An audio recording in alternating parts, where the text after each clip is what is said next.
नमस्कार प्यारे साथियों, स्वागत है आप सभी का आपके इस YouTube प्लेटफॉर्म एससी क्लासेस पे और आप देख रहे हैं चंदन सर को। साथियों, आज की इस क्लास में हम लोग जो है सीखने वाले हैं हिंदी के एक ऐसे सेक्शन को, एक ऐसे भाग को जहां से सीधे आपकी परीक्षा में 8 नंबर के सवाल पूछे जाते हैं। और यदि आप थोड़ा सा तरीका बस सीख लो तो आप 8 में 8 अंक लेकर के आ सकते हो। तो आप तैयार हैं? और इस वीडियो को पूरा जरूर देखिएगा। 8 नंबर का सवाल है, बबुआ और बबुनी लोग, है ना? इसीलिए मस्ती से देखना और बड़े आराम से हम आपको सब कुछ बताएंगे। कैसे, अब समझते हैं। पहले तो परीक्षा में ये जो प्रश्न आएगा, ये जैसे ही आप डिस्क्रिप्टिव यानी कि लिखित वाले सेक्शन में जैसे ही आप जाएंगे तो पहले निबंध लेखन आएगा और उसके जस्ट बाद आएगा कि निम्नलिखित अवतरणों में से किसी दो की सप्रसंग व्याख्या करे या व्याख्या करे, है ना? यानी कि देख सकते हैं, ये बेटा जी अपना प्रश्न मिलेगा आपको 2 ही नंबर पर। जैसे ही आप विषयनिष्ठ प्रश्न में जाएंगे, लिखित प्रश्न में जाएंगे तो पहले निबंध मिलेगा, उसके बाद बाबू मेरे क्या मिलेगा, ये मिलेगा ये वाला सवाल। और यही वाला सवाल देख सकते हैं, निम्नलिखित में से किन्हीं दो अवतरणों की सप्रसंग व्याख्या करें। और इसी पर लोग ध्यान नहीं देता है।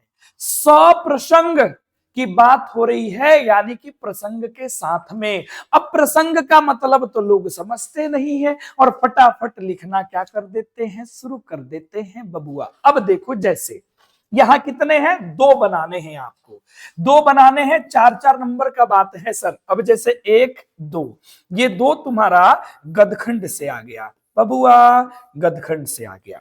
और नीचे अगर गौर से देख लो, 3 और 4, तो ये तुम्हारे के तुम्हारे कहां से आ गए बबुआ, काव्यखंड से आ गए। यानी यदि तुम केवल काव्यखंड की भी तैयारी करके जाते हो तो भी 8 नंबर लेके आओगे, यदि तुम गदखंड की भी तैयारी करके जाते हो तो भी 8 नंबर लेकर के आओगे, और यदि दोनों तैयारी करके जाते हो तो एक ऊपर बना देना, एक नीचे बना देना, फिर भी तुम्हारे 8 अंक आ जाएंगे। अब आओ एक एक करके देखते हैं, दोनों को हम लोग सीखते हैं कि ऐ गुरुजी कैसे हम बनाएंगे। सबसे पहला ध्यान दीजिएगा, राजा मेरे। जैसे हम पहला प्रश्न लेते हैं, हम लोग तो दोनों में से कोई बना सकते हैं। सच है, जब तक मनुष्य बोलता नहीं तब तक उसका गुण दोष प्रकट नहीं होता। अब इसका इसका हमें करना है क्या, सप्रसंग व्याख्या। ध्यान दीजिएगा, सप्रसंग व्याख्या। तो अब जैसे ही बेटा जी हम लोग जाएंगे, कहां कहां जाएंगे बोलो, लिखने जब जाएंगे तो खूब सुंदर से ऐसे लिखेंगे। ध्यान दीजिएगा प्यारे साथियों, सीख ही लो सभी लोग, है ना? प्रश्नोत्तर संख्या। अच्छा, कोई बच्चा यहाँ पे क्रमांक भी लिख सकता है। प्रश्नोत्तर संख्या कितना है मेरा बेटा जी, 2 है, और 2 का हम पहला बनाने जा रहे हैं। बोलो कोई दिक्कत परेशानी, दुख दर्द तकलीफ कष्ट पीड़ा समस्या? ऐसे ही तुम भी परीक्षा में ऊपर लिख करके नीचे ब्लैक पेन से क्या कर देना, अंडरलाइन कर देना। इसके तुरंत बाद देख लो ध्यान से, हो सकता है कि कोई बच्चा ये थोड़ा सा कंफ्यूज हो जाए, या जिस टीचर को आप लिखोगे वो कंफ्यूज हो जाए कि एक का ये करने वाला है, हालांकि उससे हो जाएगा।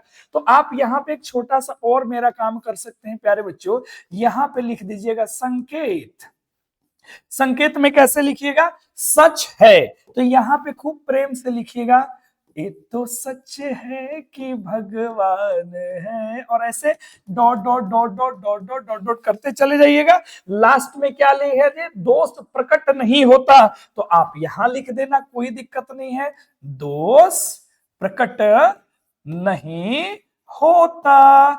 ये यहां तक आप लिख करके काम क्या कर देंगे, समाप्त कर देंगे। तो ये क्या हो गया बच्चा मेरा, ये संकेत हो गया। अब जो चेक करने वाले हैं उनके लिए आसान काम आपने कर दिया। ऊपर में 2 का होता तो 2 कर देते, 3 होता तो 3 कर दे। चलो जी, यहां तक दिख रहा है सभी को, दिख रहा है सभी को। सबसे बेस्ट तरीका हम आपको सिखा रहे हैं बाबू, इसीलिए ध्यान से देखिएगा। अब देखो, इसके नीचे हमसे पूछ रहा है कि प्रसंग देना है, हमें क्या देना है, प्रसंग देना है। तो आप दोनों काम पर कर सकते हैं। कैसे, आप लिख सकते हो संदर्भ एवं प्रसंग, कोई दिक्कत नहीं है, कोई परेशानी नहीं है। आप आराम से ब्लू पेन से लिख देना और ब्लैक पेन से ऐसे हाईलाइट कर देना। हाईलाइट करने के बाद अब आपको क्या लिखना है, खूब ध्यान से समझो।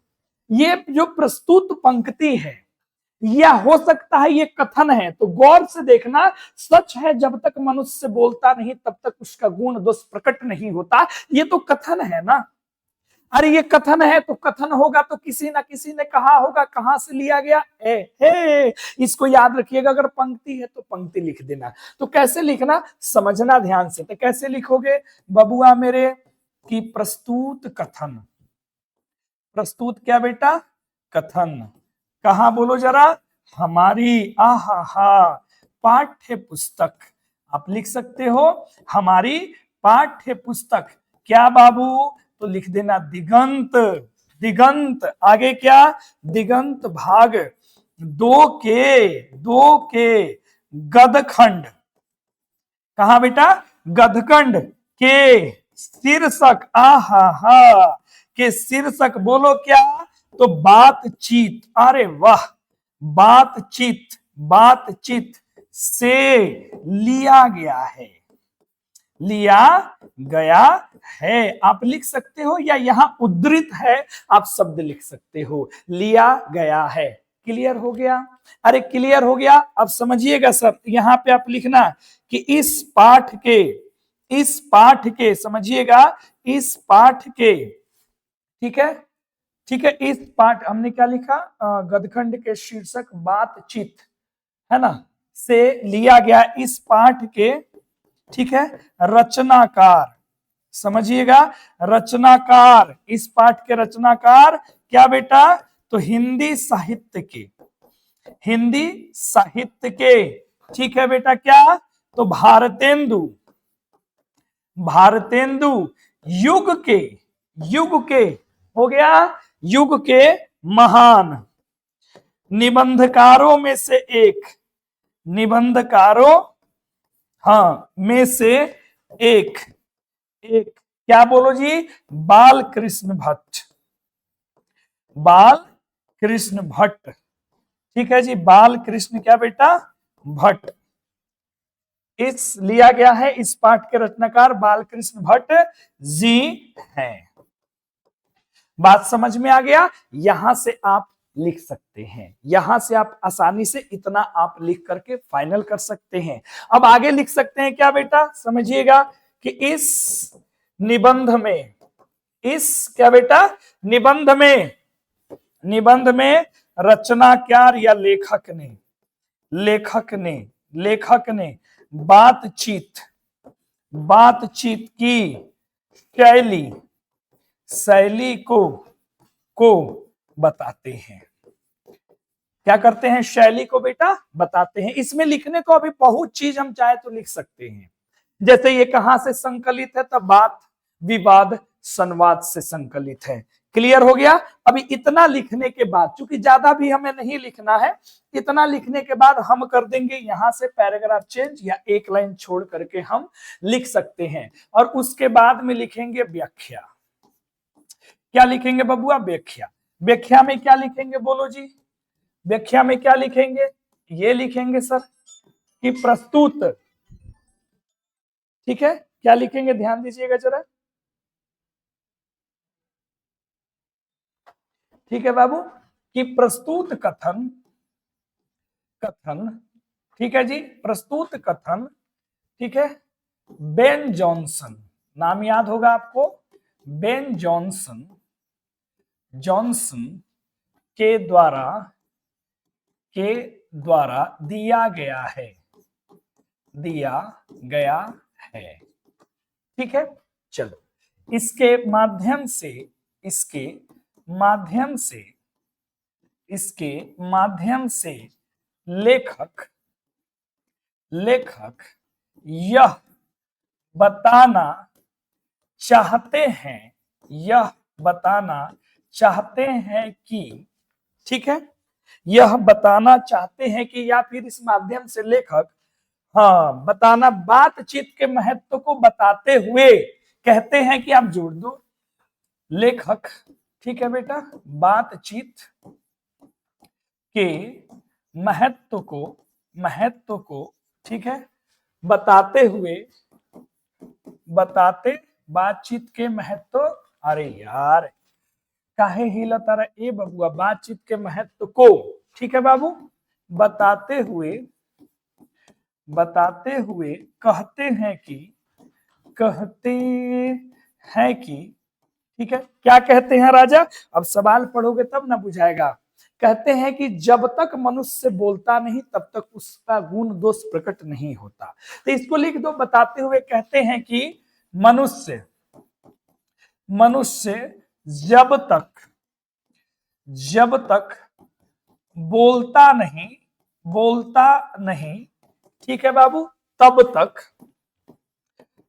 तक ठीक है जी, उसका ठीक है गुण या दोष, किसी व्यक्ति को या किसी अन्य को पता हाँ क्या नहीं चल पाता है। बात समझ में आया? अब आराम से लिख लेना और फिर पढ़ लेना।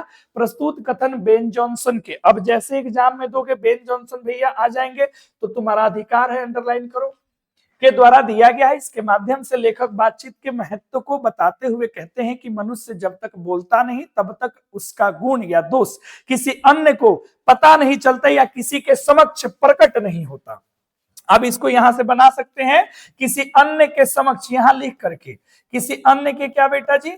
समक्ष, है ना, किसी अन्य के समक्ष क्या नहीं चल पाता, यानी कि आप ये भी शब्द लिख सकते थे कि प्रकट नहीं हो पाता है। बात समझ में आया? अब हमने दो ऑप्शन दे दिया, मन करे तो को पता नहीं चल पाता है या प्रकट नहीं हो पाता है, कोई भी आप लिख सकते हैं। उसी में जोड़ दीजिएगा अर्थात यहां जोड़ देना अर्थात, ठीक है बेटा, अर्थात बातचीत के जरिए ही, बातचीत के क्या बेटा? बातचीत के माध्यम से ही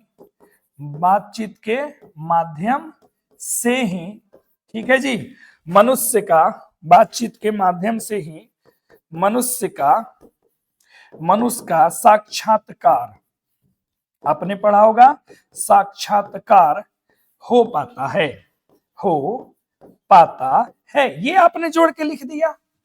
बात समझ में? अब इसमें पूरे के पूरे आपको मार्क्स मिल जाएंगे। देखो कैसे, इधर में तुमने देखा कि खूब अच्छे से तुमने लिख दिया। संदर्भ में तुम्हें क्या लिखना है?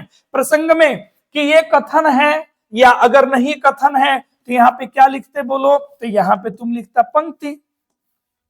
क्या लिखते बेटा जी? आप लिखते पंक्ति, कि प्रस्तुत पंक्ति हमारी पाठ्य पुस्तक दिगंत भागतु के गदखंड के शीर्षक बातचीत, या गदखंड के शीर्षक हो गया, गदखंड के शीर्षक क्या?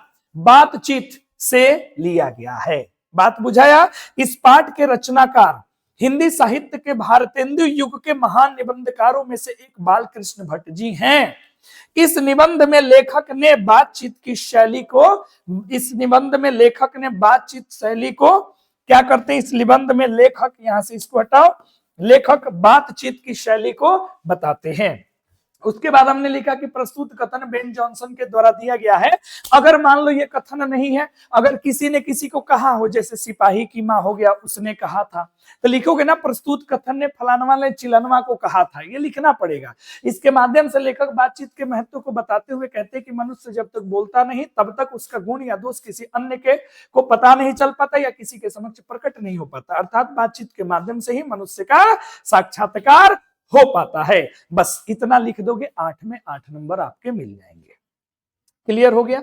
मतलब 2 हिस्सों में लिखना, एक संदर्भ में आना जिसके अंतर्गत प्रसंग में बताना वो कहां से लिया गया है और उसके रचनाकार के हैं, और इसको घोर के पी जाओ। कुछ नहीं समझ में आ रहा तो लिखना प्रस्तुत पंक्ति हमारे पाठ्य पुस्तक के शीर्षक फलानवा से लिया गया है, जिसके लेखक हिंदी साहित्य के महान लेखकों में से एक फलानवा है। ये भी आप इतना लिख करके काम चला सकते हैं। अब आ जाओ, जैसे मान लीजिए यहां पे ये आ गया, हमने इसको लिए आज दिशाएं भी हंसती है, है उल्लास विश्व पर छाया, मेरा खोया हुआ खिलौना अब तक मेरे पास ना आया। सेम को आप वैसे ही लिख सकते हैं कि देखो कितना अच्छा से हमने सजाया।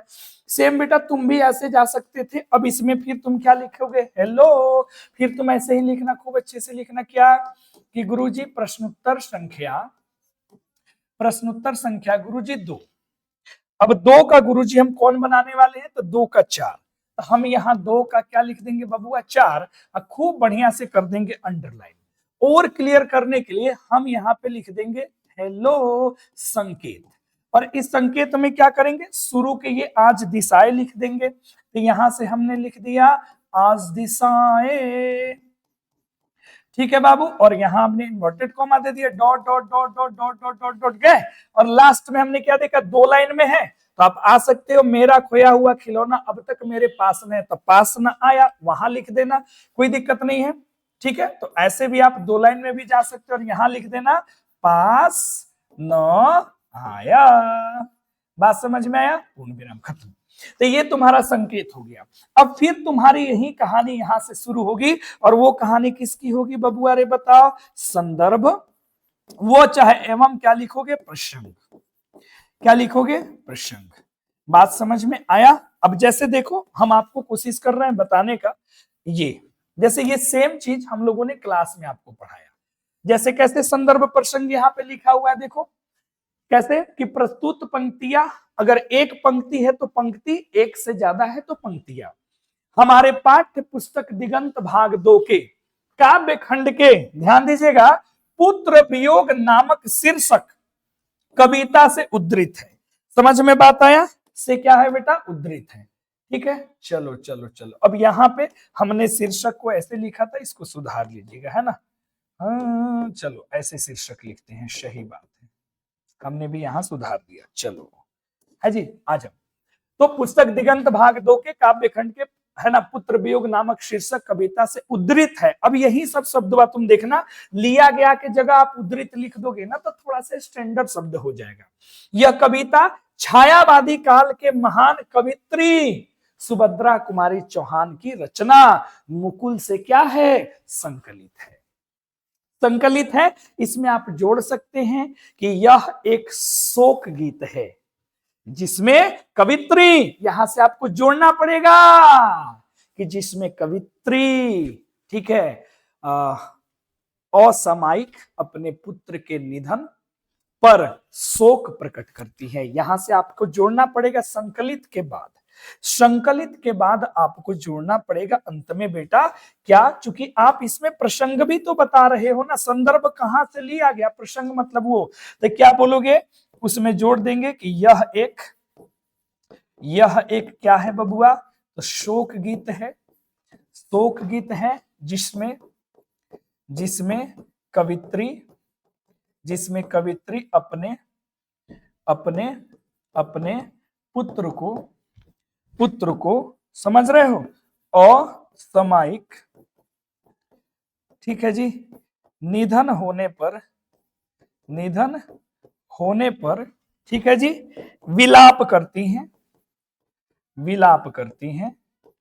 करती हैं तथा उसे हृदय की गहराइयों से, आहा, हृदय की क्या बेटा, गहराइयों से याद करती है, गहराइयों से क्या करती है, गहराइयों से याद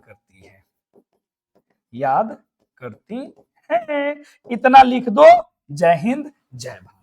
अब उसके बाद अब आएगा क्या बेटा, भावार्थ। तो भावार्थ क्या लिखोगे कि इन पंक्तियों में कवित्री ने अपने, अगर एक पंक्ति है तो एक, जैसे यही वाला है ना जी, आज दिशाएं भी हंसती है छाया, यही है ना, यही वाला सवाल तो तुमको मिला हुआ है। और यही चीज पंक्तियों के माध्यम से कवित्री असामयिक निधन से मिले दुख को बताते हुए कहती हैं कि आज दसों दिशाओं में, पूरे संसार में उल्लास का माहौल है, परंतु मेरा खोया हुआ खिलौना अर्थात मृत पुत्र मेरे पास नहीं आया है। बस यही तो आपसे सवाल पूछा गया था बबुआ, और इतना ही तुमको मात्र लिख देना था, मात्र तुमको इतना ही लिख देना था। बात समझ में आया कि नहीं आया, तो 2 हिस्सा बना लेना, संदर्भ वो प्रसंग, और कैसे प्रश्न उत्तर संख्या, फिर संकेत लिखना, है ना, फिर उसके बाद आराम से लिखना। और जहां तुमको याद ना हो कौन काल के हैं, नहीं है तो सिंपल लिख देना कि प्रस्तुत पंक्तियां हमारी पाठ्य पुस्तक दिगंत भागतु के काव्य खंड के शीर्षक फलाना से लिया गया है, जिसके जिसके कवि, और महिला है तो कवित्री, हिंदी साहित्य के महान कवियों या कवित्रियों में से एक फलानवा है, वहां उनका नाम लिख देना। इसमें उन्होंने इसके बारे में बताया है। हो गया। फिर एक लाइन छोड़ करके फिर लिखना भावार्थ में। समझ रहे हो? अगर व्याख्या है तो क्या लिख देना, वहां व्याख्या लिख देना। दूसरे में जो परीक्षा की डिमांड करे, बात समझ में आया? जैसे ये हो गया तो आपको व्याख्या लिखना है ना, तो यहां लिख देना व्याख्या, और लिख देना किन पंक्तियों के माध्यम से कवित्री ये बताती हैं, ये कहना चाहती हैं, है ना, कि आज पूरे संसार में चारों ओर हर्ष उल्लास का माहौल है, लेकिन मेरा हृदय कुंठित है, मेरा हृदय दुखी है, क्योंकि मेरा मरा हुआ पुत्र मेरे पास वापस नहीं आया है, और पूर्ण विराम दे देना। और यहां से अगर इस तरीके से तुमने पालन कर लिया बेटा, तुम्हारे 8 में पूरे के पूरे 8 नंबर आपको मिल जाएंगे, पूरे के पूरे 8 नंबर आपको मिल जाएंगे। और यदि ये व्याख्या, ये जो आप अभी हैंड रिटन नोट्स देख रहे हो ना, ये हम लोगों ने दिया है, कहां दिया है? तो जो हमारे एप्लीकेशन पर जिन बच्चों ने दहाड़ बैच 2.0 लिया है मात्र 25 रुपए में, वहां पर ये पूरा का पूरा हैंड रिटन नोट्स फ्री है, गद्य खंड का भी, काव्य खंड का भी और व्याकरण का भी। तो अभी भी 10-15 दिन समय है, यदि तुम चाहो तो उस पीडीएफ को पूरा का पूरा जाकर के आप एक्सरसाइज में बेटा जी आसानी से पढ़ सकते हो, उस एप्लीकेशन में पढ़ सकते हो इस पूरे के पूरे पीडीएफ को, जिससे कंप्लीट अगर रीडिंग भी दे दोगे तो तुम्हारे अच्छे नंबर आ जाएंगे। इसमें सब कुछ है, ऑब्जेक्टिव भी है, सब्जेक्टिव भी है, लेखक परिचय भी है, व्याख्या भी है, सब कुछ आपको दिया गया है। ठीक है जी। और इसको लेने के लिए ज्यादा कुछ नहीं करना है, प्ले स्टोर पे जाओ, the Kiran academy application, the Kiran academy application ले लीजिए, और वहां से आप डाउनलोड करके 25 रुपया खर्च करके पूरा पढ़ लीजिए। ठीक है, तो उम्मीद है ये 8 में 8 सभी को आ गया होगा, है ना? तो कमेंट करके जरूर बताना कि कैसी लगी आज की क्लास। तब तक के लिए धन्यवाद।